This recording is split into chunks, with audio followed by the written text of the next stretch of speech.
My name is Sarah Thompson. My life has been turbulent from the moment I was born. Being born without sight in my left eye would greatly influence my destiny. My childhood memories are fragmented and hazy. I can't even clearly remember my parents' faces. All I remember is the constant discomfort I felt and the cold looks from my parents. Sarah, get out of the way. You're in the way, can't you see? I heard such words almost every day. My parents probably couldn't accept from the beginning that my left eye couldn't see. To them, I might have been a defective product. By the time I started school, I was acutely aware that I was different from other children. It was difficult to make friends, and I was always alone. The teachers were kind to me, but I felt it was out of pity. I remember the day before my 10th birthday, my parents were unusually kind to me. Sarah, tomorrow is your birthday. We'll take you to a special place. I felt a small hope at my mother's words. Maybe this would deepen our family bond. That's what I thought. The next day, we drove for a long time. I desperately observed the changing scenery outside the window with just my right eye. The lush green cityscape gradually changed to a desolate desert landscape. We're here, Sarah, my father said. When we got out, the scorching sun enveloped us. Looking around, all I could see was sand and rocks stretching to the horizon. Wait here. We'll be right back, they said. With those words, my parents got into the car. I heard the engine start, and the car drove away. I continued to wait there as my parents had told me. 1 hour, 2 hours. Even as the sun began to set, my parents didn't return. How long did it take me to accept the reality? I had been abandoned by my parents. In the middle of the Arizona desert on my 10th birthday. I cried until my tears dried up. Then, I started walking to survive.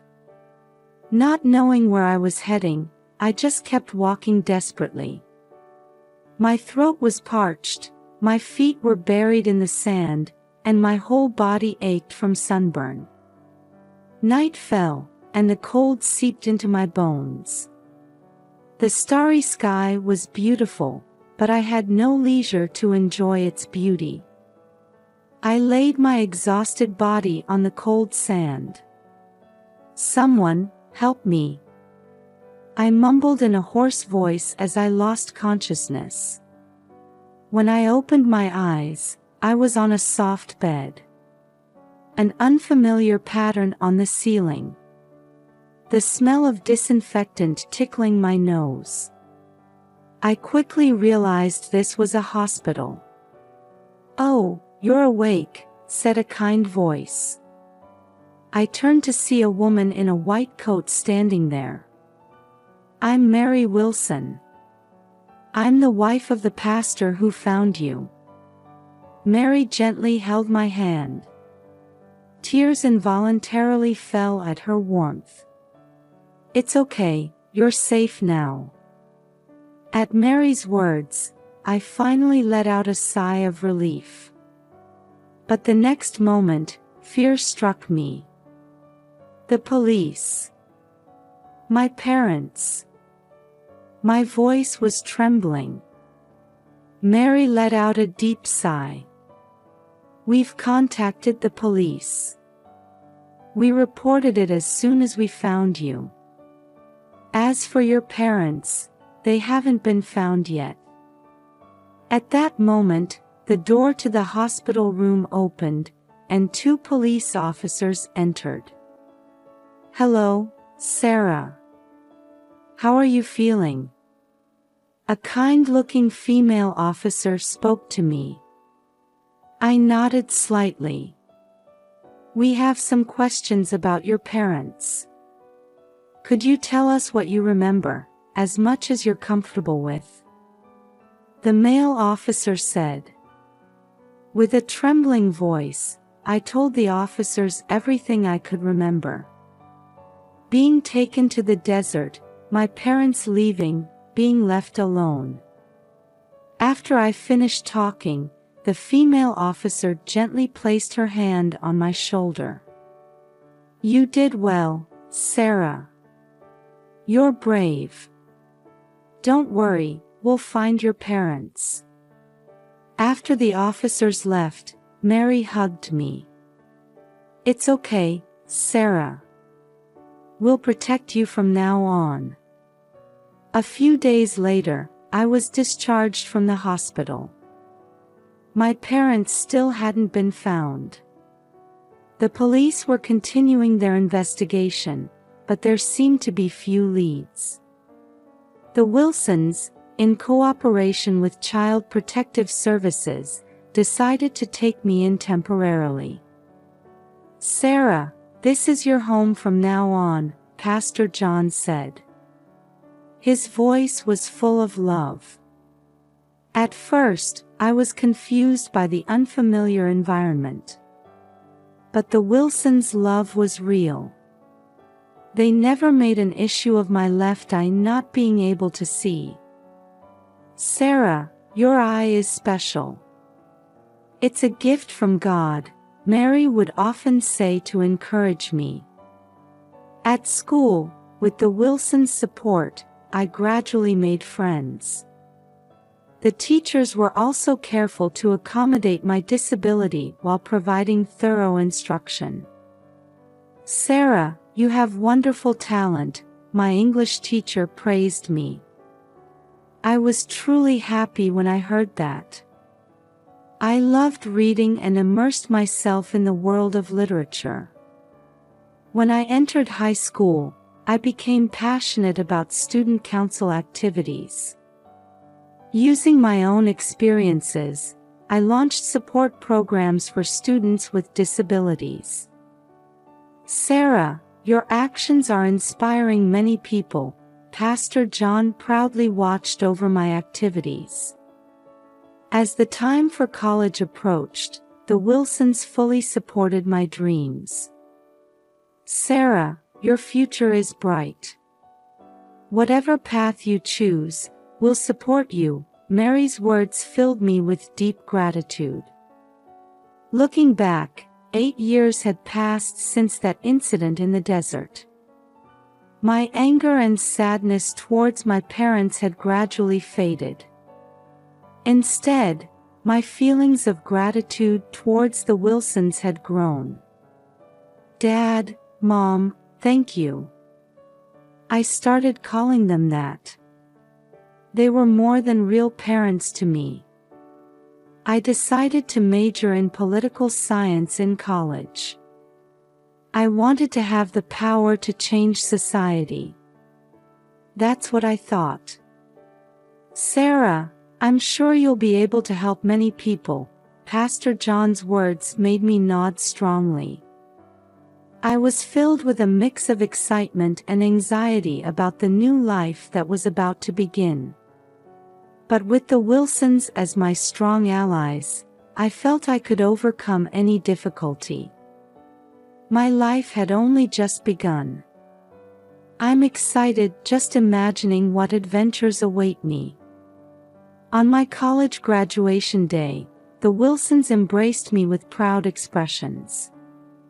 With a degree in political science in hand, I was ready to take the first step towards a new challenge.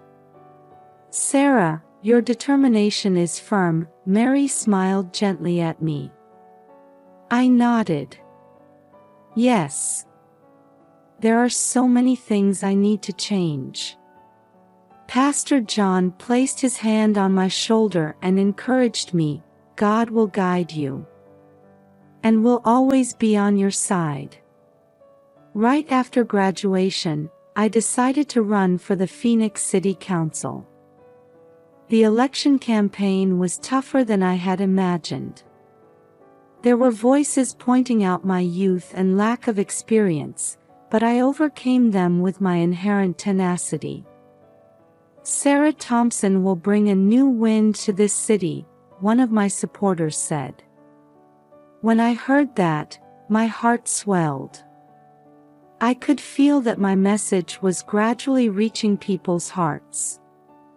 In the midst of the election battle, an incident occurred. The local disability support center was in danger of closing due to budget shortages. "If this continues, many people will lose the support they need," the center's staff pleaded. I took immediate action. I started a signature campaign and submitted a petition to the city council requesting a budget review. Day after day, I stood on the streets, seeking understanding from citizens. Even if each individual voice is small, if we all work together, we can make a big change. My passion gradually spread to those around me, and many volunteers joined the campaign. As a result, more signatures were collected than expected, and the city council promised to reconsider the budget. This event had a big impact on my election campaign. Many citizens highly appreciated my initiative and determination. On election day, I waited for the results with my heart racing. And when the votes were counted, it was decided that I would become the youngest city council member. "Sarah, congratulations." The Wilsons rushed over. Tears were shining in their eyes. "Thank you, Dad, Mom. This is all thanks to you too." My days as a city council member were busier than I had imagined. Meetings, committees, dialogues with citizens. Every day was a series of new challenges. But I cherished each one of them. I particularly focused on advocating for the rights of people with disabilities. Using my own experiences, I proposed various policies such as promoting barrier-free environments, expanding employment support, and improving educational environments. Councillor Thompson's proposals are really improving the lives of many citizens, a man in a wheelchair thanked me one day. At those words, I truly felt that becoming a politician was the right choice. However, not everything went smoothly. There was criticism from the opposition, and sometimes even personal attacks. At such times, the Wilsons always supported me. "Sarah, you're doing the right thing. Never give up," Mary's words encouraged me countless times. By the time I was serving my second term as a city council member, my name was widely known throughout the state. And one day, I received an unexpected proposal. "Councillor Thompson, we'd like you to run for governor," a party executive approached me. I was surprised, but at the same time, I felt a great possibility. If I became governor, I might be able to change the lives of even more people in a positive direction. After deep consideration, I decided to run. An even bigger challenge was waiting for me. From the moment I decided to run for governor, my life changed dramatically. My experience as a city council member was valuable, but policy making with the entire state in mind was a completely new challenge. The election battle was fierce. My opponent was a veteran politician with abundant financial resources and a strong support base. They relentlessly attacked my youth and lack of experience. It's too reckless to entrust state government to candidate Thompson. Such criticisms filled the media day after day. But I never gave up. It's true that I may lack experience. But that's precisely why I can approach state politics with a fresh perspective. In debates and street speeches, I continued to confidently advocate my beliefs. I presented concrete policies on a wide range of topics, from disability rights advocacy to education reform, environmental protection, and economic revitalization. "Sarah, your passion is moving people's hearts," Mary's words encouraged me. The Wilsons were still my strongest supporters. As the election campaign was entering its final stage, an unexpected situation occurred. The secret of my birth was leaked to some media outlets. Candidate Thompson was abandoned by her birth parents at the age of 10. Sensational headlines circulated throughout the state. I was shaken, but I decided to use this opportunity to honestly talk about my past. It's true that I was abandoned by my parents. But I was blessed with wonderful foster parents and have come this far supported by many people. This experience is the driving force behind my politics. Contrary to expectations, this confession resonated with many voters. My life story of overcoming hardships touched people's hearts. On voting day, I waited for the results with a prayerful feeling. And as the vote count progressed, a surprising fact became clear. I had won. Sarah Thompson decided as the next governor of Arizona. Seeing my face displayed on the TV screen, I couldn't help but shed tears. My long-held dream had finally come true. "Sarah, congratulations." Pastor John embraced me. Mary, with tears in her eyes, said, "We're so proud of you." Amidst the excitement of victory, preparations for the inauguration began. The content of the ceremony, the guest list, security measures. There were mountains of things to consider. And finally, the day of the inauguration arrived. A large crowd of citizens had gathered in the square in front of the Arizona State Capitol. I took deep breaths, trying to suppress my nervousness. "Are you ready, Governor?" an aide called out to me. I nodded and headed towards the podium. "Citizens of Arizona." My voice rang out clearly through the microphone. I read out the prepared speech, savoring each word. "I hereby swear to do my utmost for all the people of this state." Just as the speech was reaching its climax, suddenly, a commotion broke out in the audience. I paused my speech for a moment. And then, two figures emerged from the crowd. At that moment, my body froze. Although they had aged, there was no mistaking those faces. They were my birth parents. "Sarah. It's us." My mother's voice faintly reached me. It was the first time I had heard it in 28 years.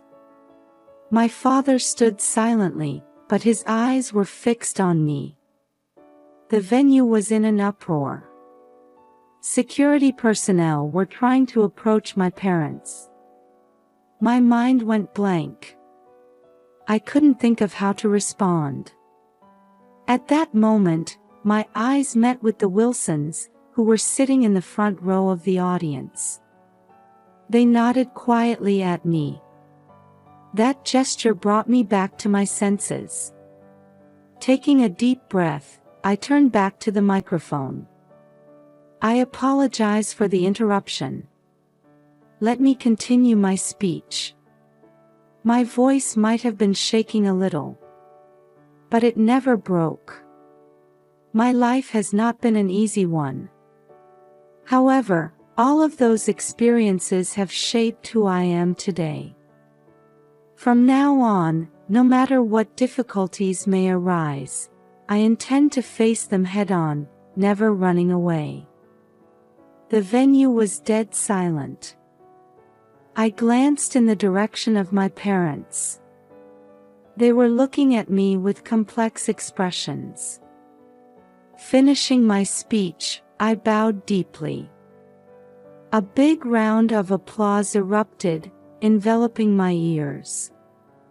It was the beginning of a new chapter. And at the same time, it was a confrontation with a past I had sealed away for years. What kind of developments await from here on? With a mixture of anxiety and expectation, I quietly closed my eyes. After the commotion of the inauguration had settled down, I let out a deep sigh in my office. Outside the window stretched the vast Arizona desert. 28 years ago, I was abandoned in that desert, and now I stand at the top of this state. I can't help but feel the irony of life. A knock sounded, and my secretary peeked in. "Governor, sorry for the wait. I've brought them." Tension runs through me. The door opens, and two elderly figures appear. My birth parents. Sarah. My mother's voice is trembling. I stood up and took a deep breath. "Please, have a seat." The two nervously sat down in the chairs. For a while, a heavy silence flowed. "Thank you for coming," I said, trying my best to maintain composure. My father opened his mouth. "Sarah, we're truly sorry." At those words, 28 years worth of emotions welled up all at once. Anger, sadness, and a strange sense of relief. Why did you do such a thing?" My voice was slightly shaking. My mother began to speak through tears. At that time, we were young and foolish. We didn't have the confidence to raise a child who couldn't see with her left eye.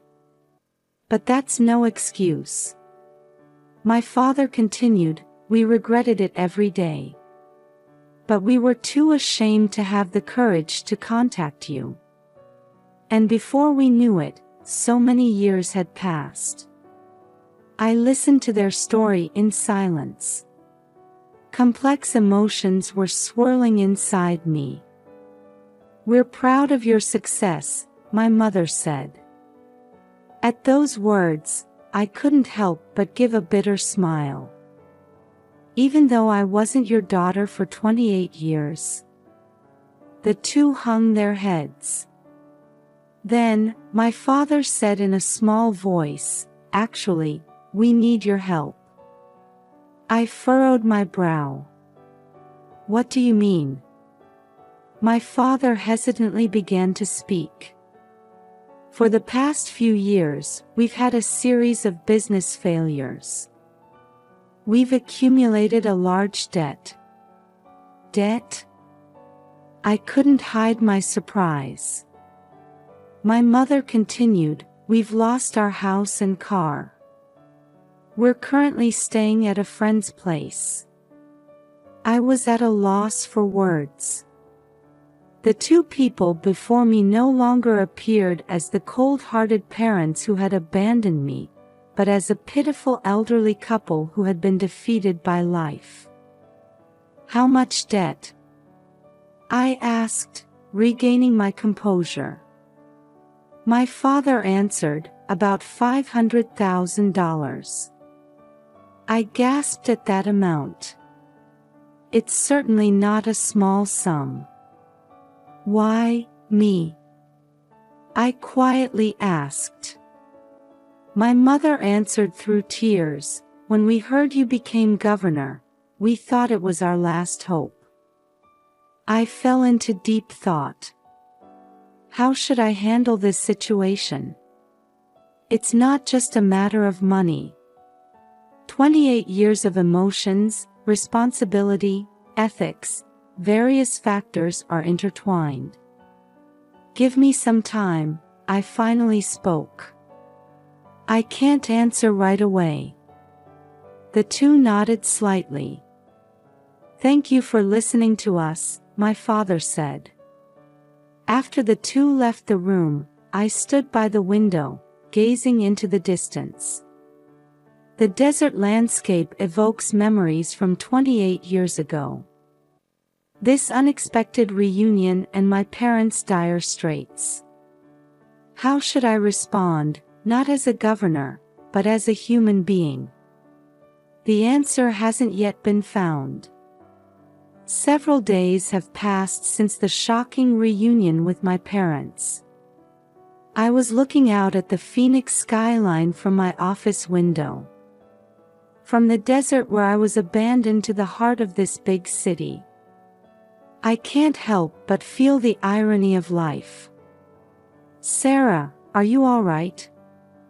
I turned around to see Mary standing there with a worried look. The Wilsons had rushed over as soon as they heard about this commotion. Yes, somehow.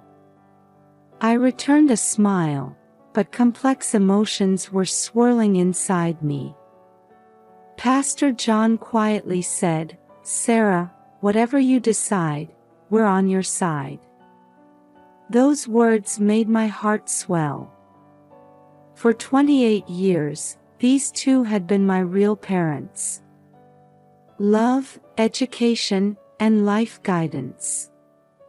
They were my benefactors who had given me everything. Dad, Mom, thank you. I hugged them tightly. Their warmth gave a little peace to my confused heart. However, I couldn't get my birth parents out of my mind. A $500,000 debt. And a reunion after 28 years. Their words kept echoing in my head. We thought it was our last hope. I let out a deep sigh. As a governor, I can't use public funds for a private family matter. But I can't just ignore it either. Moreover, can I forgive them? Deep down, anger and sadness are still swirling. But you weren't perfect parents from the start either, were you? Mary's words startled me. Indeed, even the Wilsons must have gone through a series of trial and error. Still, they never abandoned me and continued to love me. People can change, Sarah. Maybe your parents too. Mary's kind eyes touched my heart. A few days later, I called my birth parents to my office again. They appeared with anxious expressions. I have an answer regarding your request, I said. I took a deep breath and continued speaking. As a governor, I cannot use public funds for personal issues. I think you understand that. My parents nodded with grave expressions. However, I carefully chose my words as I spoke. As an individual, I've thought of a way to help you. Their eyes widened. There are conditions. First, I won't take on your entire debt. You need to make efforts to repay it yourselves. I will support that effort. My father opened his mouth. What do you? There's a state employment support program. You can participate even at your age. Find a job there and gradually repay the debt. I will take on part of the debt on the condition that you participate in the program and receive counseling." My parents seemed at a loss for words. "And one more thing," I looked at them with a serious expression. "This is the beginning of a new relationship. We can't change the past. But what we do from now on is up to our choice." Tears welled up in my mother's eyes. "Sarah, thank you.